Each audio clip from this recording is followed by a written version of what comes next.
Dave, bonjour à toi. Bonjour. Merci d'accepter cette interview pour Actu MMA. C'est un plaisir de t'accueillir sur la chaîne d'Actu MMA. C'est la première fois qu'on t'accueille sur la chaîne. Est-ce que d'abord tu pourrais te présenter en quelques phrases pour les gens qui ne te connaissent pas, qui te découvrent en tant que combattant? Bon, salut les gars, moi c'est Dave Fotsing. Je suis Camerounais ivoirien et je suis combattant. Bon, je suis passé combattant pro MMA et voilà. Donc là, pour l'instant, tu évolues en amateur. Est-ce que tu peux me raconter un petit peu ton parcours amateur en MMA? 3 victoires, 0 défaite, c'est bien ça? Ouais, oui, c'est ça. 3 combats, 0 défaite. En fait, j'ai combattu en Belgique. J'ai fait mes 3 combats amateurs en Belgique et voilà. Tu viens de Belgique. Dave Fotsing, ça sonne vraiment assez anglo-saxon. Est-ce que tu sais d'où ça vient ça? Tu me disais que tu étais Camerounais ivoirien. Ouais. Est-ce que c'est la partie anglo-saxonne du Cameroun qui ressort? Qu'est-ce que c'est? En fait, Footing, il faut savoir que c'est un nom vraiment africain. C'est un nom Bamileke. En fait, Fo, ça veut dire chef et Ting, c'est une région au Cameroun. Okay. Du coup, ça veut dire chef de Ting, en fait. C'est ça. C'est ce que ça veut dire. Et en fait, c'est vraiment un prénom pur camerounais. Mais il y a souvent des gens qui me disent ça. Il y a souvent des gens qui me disent ça. C'est vrai que ça pose question. Ça sonne assez, Ouais. assez particulier. Donc, on parlait de ta carrière amateur en MMA, donc 3-0. Comment est-ce que tu as adapté ton style de grappleur? Parce qu'on sait que tu viens du grappling, notamment de Nogi, au MMA. En fait, ce qu'il faut savoir, c'est que moi, mes combats amateurs, je les ai faits il y a vraiment longtemps. C'est-à-dire, j'ai commencé par le grappling, certes, mais j'avais pas énormément d'avance comme aujourd'hui au sol qu'aujourd'hui j'ai avec les adversaires. J'ai commencé, j'ai fait mes 3 combats. Quand j'ai fait mes 3 combats, c'est à ce moment-là que j'ai vraiment que je me suis vraiment consacré au sol pendant des années. Puis aujourd'hui, maintenant, là maintenant, il y a vraiment une grosse marge. Je le vois avec mes adversaires au niveau du sol. Ça veut dire avant, en vrai, je faisais de la MMA. Certes, je ramenais beaucoup au sol. Je ramenais beaucoup au sol avant, mais c'était de la MMA.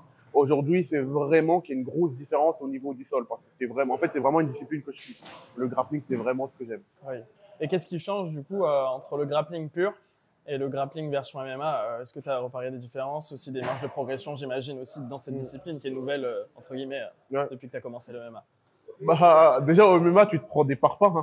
Ça veut dire, déjà, tu peux pas faire du grappling n'importe comment. Tu es obligé de l'adapter. Tu te prends des sacrés parpaings. Du coup, tu es obligé de l'adapter. Du coup, ouais, il y a beaucoup de choses à travailler. Il y a les transitions de niveau, déjà. Il y a les transitions de niveau. Tu peux pas tirer la garde comme en grappling, ça existe pas, ça. Du coup, tu es obligé d'avoir une bonne lutte pour pouvoir ramener au sol, finir tes adversaires. C'est un peu ça, hein. C'est un peu ça. J'aimerais revenir aussi à la partie d'où ça a commencé en fait. Pourquoi les sports de combat? Comment est-ce que tu es arrivé dans les sports de combat? Moi, j'ai vu une vidéo d'un combattant, un combattant brésilien, qui mettait des soumissions de malade.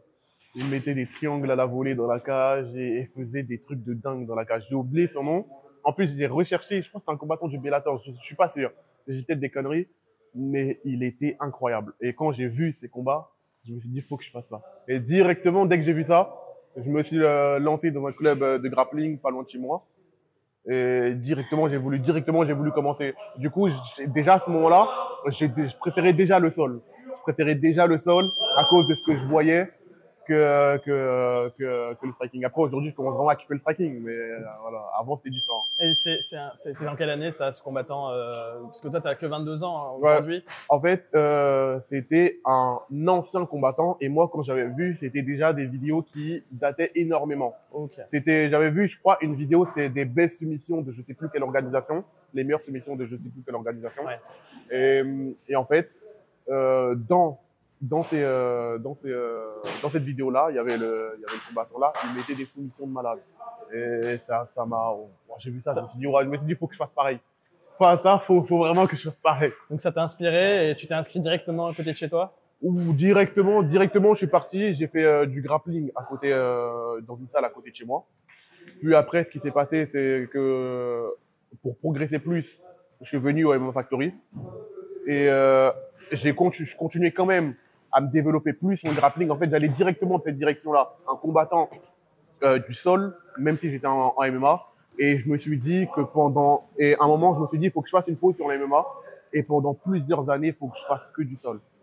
Comme ça, je sais que je suis le meilleur dans ma catégorie de loin au sol. Du coup, j'ai enchaîné sol 2 à 3 fois par jour, tous les jours. Tous les jours, tous les jours, tous les jours pendant des années. Jusqu'à passer black belt et à faire des compétitions aussi en nogi. Ouais, des compétitions nogi, ouais. Ok. À quel moment tu t'es dit, là, faut que je passe au MMA? Quelle était ta réflexion par rapport à ça? Bah, en fait, c'est au moment où j'ai vu que je trouve quasiment plus de sparring partenaire au sol, en fait. Il y a quasiment plus personne, c'est-à-dire en termes de conditions physiques, de technique, je trouve, en France, je trouve plus de, c'est compliqué de trouver des sparring partners. Il y en a, par exemple, avec Luc Doberman, qui est qui est un très bon sparring partenaire. Mais sinon, il y a Reda Meptouche aussi, mais Reda Meptouche, il est un peu plus léger, mais sinon très technique, très, très fort. Mais il y en a pas tant que ça. Hein. Il y en a vraiment, vraiment pas tant que ça. Et en fait, c'est quand tu vois que t'as plus personne avec qui t'entraîner quasiment, que tu dis, bon, là, je peux repasser au MMA, je pense. Ok. Donc c'était un peu limité en termes de sparring partner. Ouais, en soi, c'est même pas que c'est limité. C'est surtout que à un certain moment, quand tu vois que t'as plus aucune difficulté, tu te dis que, puisque moi, mon objectif, c'était déjà de faire du MMA. Ça veut dire, quand je vois que j'ai plus aucune difficulté au sol, alors que c'est une discipline pure. Il s'agit pas de MMA, c'est vraiment du sol pur. Quand je vois que j'ai aucune difficulté dedans, je me dis que si je ramène ce sol pur là, que je le transitionne au MMA, ça risque d'être monstrueux. Ok. Et pour revenir sur ton parcours un petit peu plus en détail en nogi, Okay. quelle compétition t'as fait, quelle compétition t'as gagné, Okay. Comment est-ce que t'as évolué dans cette discipline? Moi, ce que j'ai fait, c'est que d'abord, comme je vous l'ai dit, je suis allé dans le petit club de grappling. C'était un dojo de judo à Montfermeil là. Puis après, je suis venu à MMA Factory. Quand je suis venu à MMA Factory, j'ai fait 3 combats. Là, après, j'ai fait mes 3 victoires. Puis après, j'ai combattu en grappling. C'est là que j'ai fait ma première compétition de grappling. J'ai fait championnat de France. J'ai fait champion de France du coup, ceinture bleue. Parce qu'à ce moment-là, quand j'avais 18 ans, j'étais ceinture bleue. Et puis après, maintenant, une fois que j'ai fait ça, je me suis dit, j'ai envie de rester focus sur le sol. Ça veut dire, j'ai enchaîné pendant des années le grappling, 2-3 fois par jour. Et j'ai fait que ça. J'ai fait que ça. Puis après, j'ai fait une compétition en tout niveau confondu, grappling. C'était, je sais plus à combien de temps, mais c'était quand même à un moment. Mais j'ai fait tout niveau confondu. Je finis en finale et je perds parce que bon, on va dire que je suis un rageux, mais je suis pas rageux, je perds parce que je connais pas les règles. Ok. C'était quoi la situation C'était quoi la situation En fait, c'est quoi? J'arrive en finale contre un Russe qui avait gagné tous ses combats. Il avait déjà fait plusieurs fois champion de France. Un gros lutteur. Du coup, je tire la garde, sauf que c'était FFL, c'était tout niveau confondu FFL. Et je connais pas les règles. Je connais pas les règles parce qu'en fait, je m'en fous. Je me suis juste dit, vas-y, je vais combattre, tu vois. Et du coup, j'y vais. Et en fait, là, je fais d'abord 2 combats. Je fais 2 soumissions. Lui aussi, il élimine, parce que je crois que c'est par élimination. Lui aussi, il élimine des adversaires de son coin. On se retrouve en finale, moi et lui. On a fini tous nos adversaires. Je tire la garde, je me prends 4 points d'avance. Ok, ouais. Parce qu'en fait, dans les règles FFL, tu n'as pas le droit de tirer la garde dans les 10 premières secondes ou les 5 premières secondes, je sais plus. Et en fait, quand tu tires la garde dans ce laps de temps-là, tu prends, tu prends pas 2 points pour tirage de garde, tu en prends 4. Et qu'est-ce qui se passe? Je tire à la garde, je prends 4 points d'avance, je rattrape de 3 points. Mon adversaire prend pas un seul point. Je rattrape de 3 points et je perds de 1 point en finale. Ouais, j'avais le seum, mais c'est ma faute. J'aurais dû lire les règles. Il y a pas d'excuse. Il y a pas d'excuse. J'aurais dû lire les règles, j'aurais dû faire les choses correctement. J'aurais pas tiré la garde. J'aurais peut-être fini le combat en 3-2, puisque j'aurais pris seulement 2 points pour tirage. Mais voilà, du coup. Ça fait partie de l'apprentissage aussi. Ça fait partie de l'apprentissage, exactement. Lire les règles, savoir suivre les règles dans l'organisation là où tu vas, ça fait partie du truc. Et comment est-ce que tu as débarqué ici au MMA Factory? Pourquoi le MMA Factory? Parce que bon, c'est une usine, on va dire, à poids lourd. Ouais. Quand tu regardes les poids lourds qui sont passés par ici, est-ce que tu te dis aussi pourquoi pas moi? Est-ce que ton choix s'est porté vers ça? Ouais, évidemment. En fait, quand je vois Il y a Cyril, Ngannou, mais il n'y a pas que. Il y a beaucoup d'autres poids lourds qui sont passés. Il y a Slim aussi. Slim Alain Bodo. Travesti. Non, il y a Slim Travesti, ouais, Oui, Alain Bodo aussi, ouais. Il y a beaucoup de poids lourds qui sont passés, qui ont eu un excellent niveau.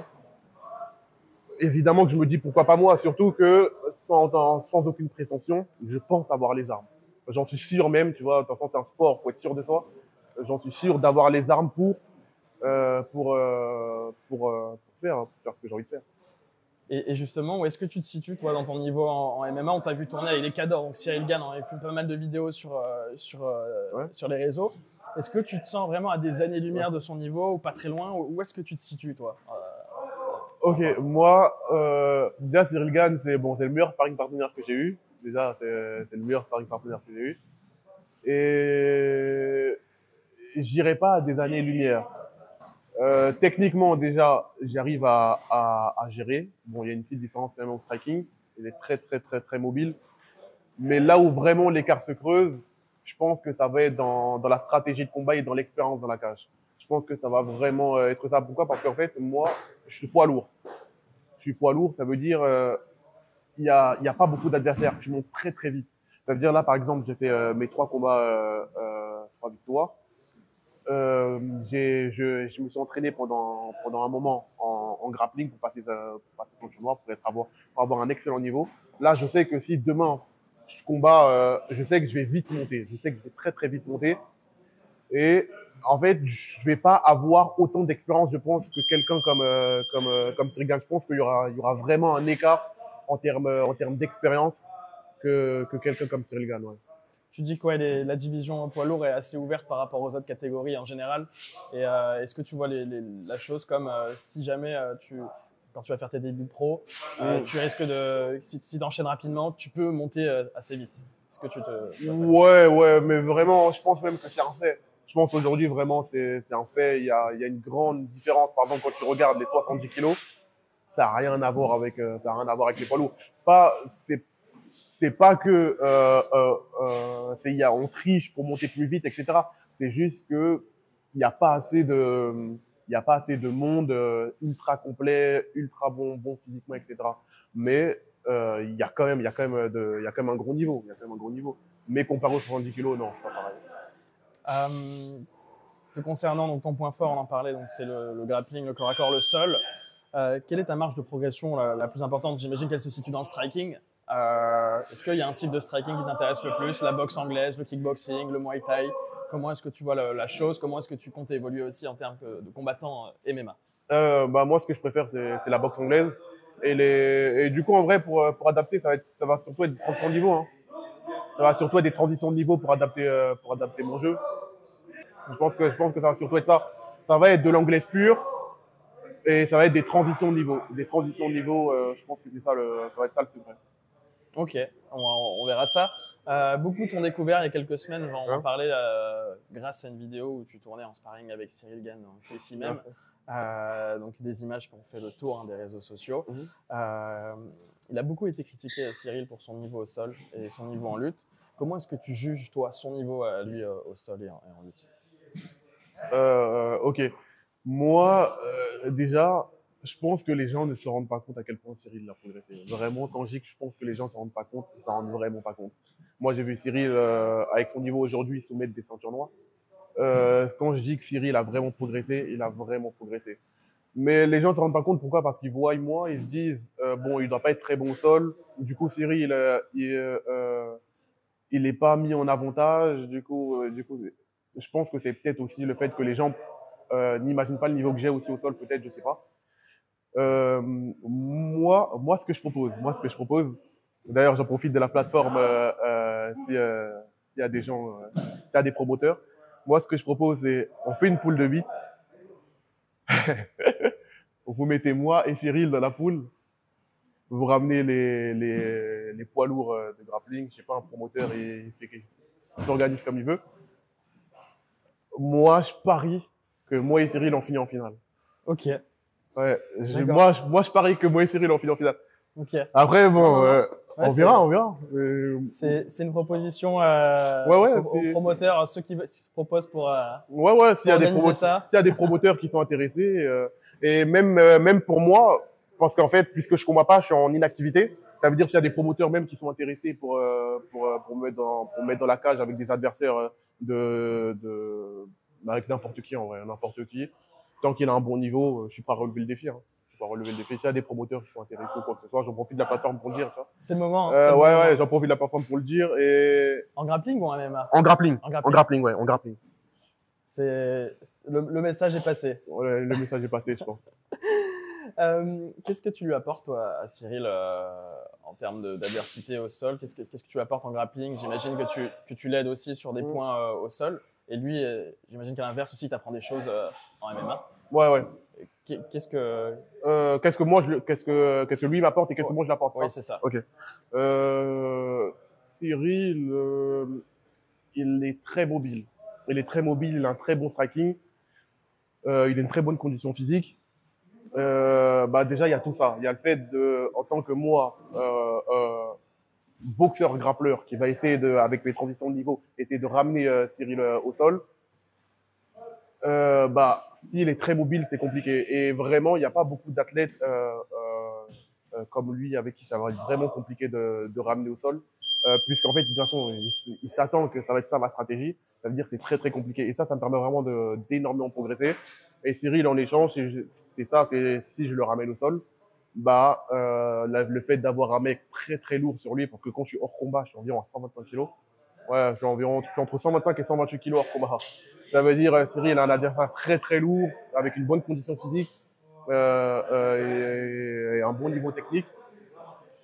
Du coup, je pense que lui aussi, ça l'aide à progresser. Je pense que lui aussi, ça l'aide à progresser. De toute façon, j'ai vu comment est-ce qu'il a progressé, c'est monstrueux. Les gens, vraiment, les gens ne croient pas. J'avais écrit ça en commentaire dans une des vidéos. J'ai dit, les gens ne se rendent pas compte à quel point Cyril a progressé. Les gens ne me croient pas. C'est pour ça que je dis vraiment, s'il y a des promoteurs, faites une poule de 8, vous mettez moi et Cyril, je vous jure qu'on finit en finale. Moi et lui, on finit en finale. Après, bon, je gagnerai la finale, mais... Et ok, donc vous évoluez ensemble mutuellement donc sur des points dans ce sport. Cyril, là, il est dans une situation personnelle où il est donc à l'UFC numéro 1 de la catégorie. Là, on vient d'apprendre que John Jones a rendu son titre et qu'Aspinal donc devient champion. Donc potentiellement un combat Aspinal contre Gane. Comment est-ce que tu vois ce combat pour Cyril, toi? En toute honnêteté, moi déjà je trouve que Cyril il a un meilleur striking qu'Aspinal, même si c'est vrai qu'Aspinal il peut être plus décisif, c'est-à-dire il envoie une 2, ça peut être très décisif dans le combat. Sinon, à part ça, je pense que Cyril, à part cette arme qu'il a, je pense que Cyril, en termes de striking, hein, je pense que Cyril est devant. Je pense que Cyril est vraiment devant en termes de striking. Je pense que en termes de cardio aussi, je pense que Cyril, parce que j'ai regardé des combats d'Aspinal à l'époque, je trouve pas qu'il a un très bon cardio. En fait, il est très explosif. Ça se voit qu'il est très explosif, très fort. Mais je le vois pas faire 5 rounds contre Cyril. 3 rounds. Je pense que s'il a peut-être les 3 premiers rounds, sinon je le vois pas faire les 5 rounds contre Cyril. Maintenant, du coup, je pense que l'écart, il va essayer de le creuser avec son sol. Je pense que l'écart, il va essayer de le creuser avec son sol. Qu'est-ce que ça va donner? Je sais pas, mais moi, je pense sincèrement que Cyril a ses chances. Je pense sincèrement que Cyril a ses chances. Il a énormément progressé au sol. Ça va être très très compliqué de le ramener au sol, etc. Même si c'est ramené au sol, je pense qu'il va se relever. Très bon cardio. Moi, je pense que Cyril a ses chances. Moi, sans mentir, j'irais soit, ça va étonner, mais j'irais soit par décision au 5 rounds, soit par soumission dans les 2 derniers rounds. Waouh, ah ouais, donc ok. Ouais. Ah, donc il a vraiment. Les gens ne se rendent pas compte de toute façon, mais bon. Ok. Mais ouais, moi après c'est mon palmarès, Ce que tu vois aussi. Ouais, c'est mon pronostic. Ouais. Ok, très bien. Pour revenir un petit peu sur toi, donc tu es à 3-0-1 amateur, tu as la perspective d'évoluer en professionnel en MMA. Est-ce que tu as une date? Est-ce que tu as un délai en tête? Est-ce que tu as des organisations aussi où tu aimerais combattre? Des organisations où j'aimerais combattre, moi en soi je m'en fous. Hein. Je veux juste combattre, monter et voilà. Maintenant ça c'est pas moi qui gère. Ça c'est pas moi qui gère, mais Mais je veux juste combattre. Mais en attendant, c'est pour ça qu'en attendant même, je disais que s'il y a des adversaires qui sont chauds de combattre en grappling, parce que ça fait longtemps que j'ai pas combattu, ça commence à déranger un peu. Et c'est quoi que tu attends pour faire tes débuts professionnels? Est-ce que tu as des choses qui t'en empêchent de les faire rapidement? Non, non, non, non, non, non, pas vraiment, pas vraiment. Moi, je sais même pas. Okay. Moi, je laisse les gens gérer. D'accord. Je laisse les gens gérer, on me donne une date, un adversaire et je suis là. Très bien. C'est bon, moi. On attend de voir ça. Tu as seulement 22 ans, tu me disais que tu veux monter assez vite et que tu en as les capacités. Est-ce que tu as un plan de carrière en tête? Où est-ce que tu aimerais être, par exemple, dans 5 ans, dans 10 ans? Est-ce que tu imagines des choses? Tu as un plan de carrière en tête? Plan de carrière, l'objectif, c'est évidemment l'UFC. L'objectif final, c'est évidemment l'UFC. Combien de temps, je sais pas. L'avenir le dira. Mais, ouais, en vrai, ce que je veux, c'est la ceinture UFC, forcément. Forcément. Un jour ou l'autre, un jour ou l'autre. Là, je suis vraiment jeune, surtout chez les lourds. Les gens, ils sont très âgés. Ils ont beaucoup d'expérience. Du coup, je prends quand même mon temps, mais en soi, de toute façon, chez les lourds, ça monte forcément vite. Si tu es un bon combattant, que tu fais, que demain, tu fais 2-3 combats dans une petite organisation, ça monte très, très vite, chez les lourds. Ça veut dire, je sais pas, vraiment, je peux même pas dire ce qu'il en est, ce qui va être.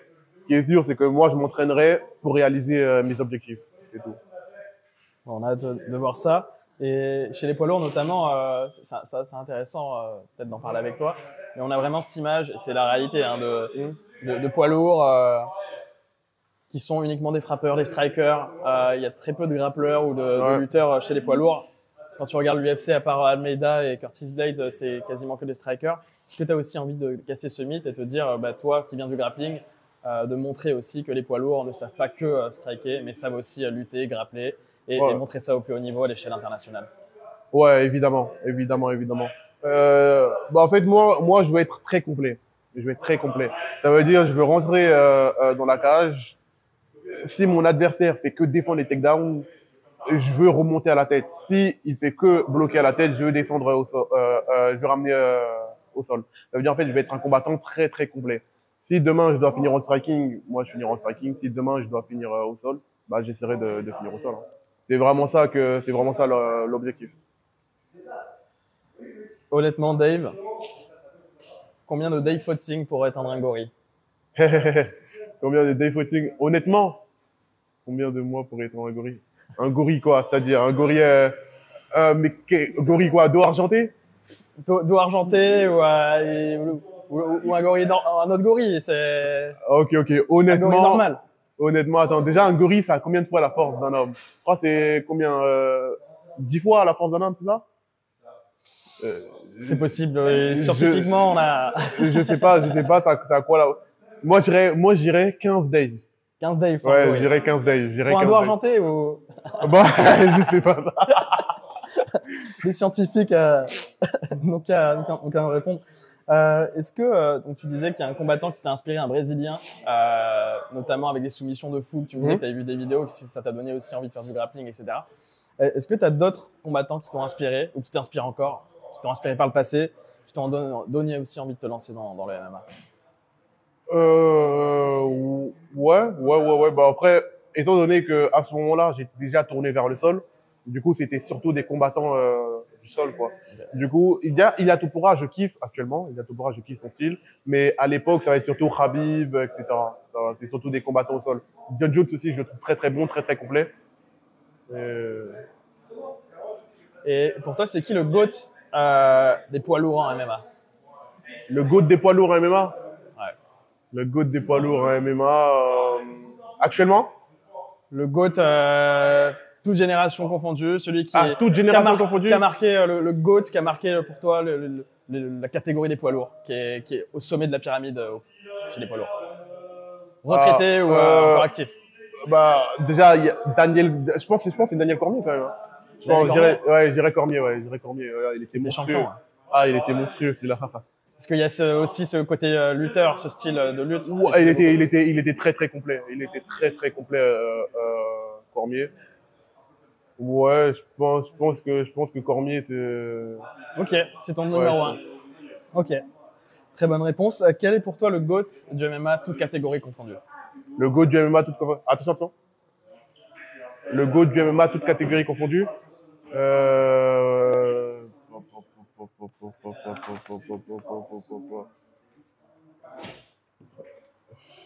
Georges Saint-Pierre. Georges Saint-Pierre. Ouais, Georges Saint-Pierre. Pour moi, Georges Saint-Pierre, c'est le meilleur combattant. Qui a marqué toute une ouais, génération. Ouais, je pense Georges Saint-Pierre, c'est le meilleur combattant. Dernière question sur ton suivi du MMA par rapport à ce sport. Est-ce que tu regardes vraiment tous les événements? Est-ce que tu suis vraiment cette discipline, les organisations, donc l'UFC, le PFL? Est-ce que tu te relèves la nuit, par exemple, pour regarder certaines cartes? Comment est-ce que tu mesures ta passion pour ce sport? Ouais, j'aime énormément ça. J'aime énormément le sport. Ouais, je regarde beaucoup. Bon, après, passionné, je sais pas. Mais je kiffe ce sport. Je sais même pas où me citer, mais ouais, je me lève les nuits pour regarder des combats, ou sinon je dors pas. Pour regarder certains combats, ouais, je kiffe ce sport. Hein. C'est un amour. Super. Un petit mot de la fin, Dave. Est-ce que tu aimerais faire passer peut-être un message pour ceux qui te suivent ou ceux qui te découvrent? Je vous dis merci à tous. Je regarde la caméra? Tu regardes qui tu veux, tu me regardes moi, tu peux regarder la caméra. Ok, attends, je regarde la caméra. Moi, je vous dis merci à tous de me suivre. Ça fait énormément plaisir et je vais vous régaler de la cage. Hein. C'est tout ce que je peux vous offrir. Super. Merci beaucoup, Dave, en tout cas, pour cette interview. C'était un plaisir.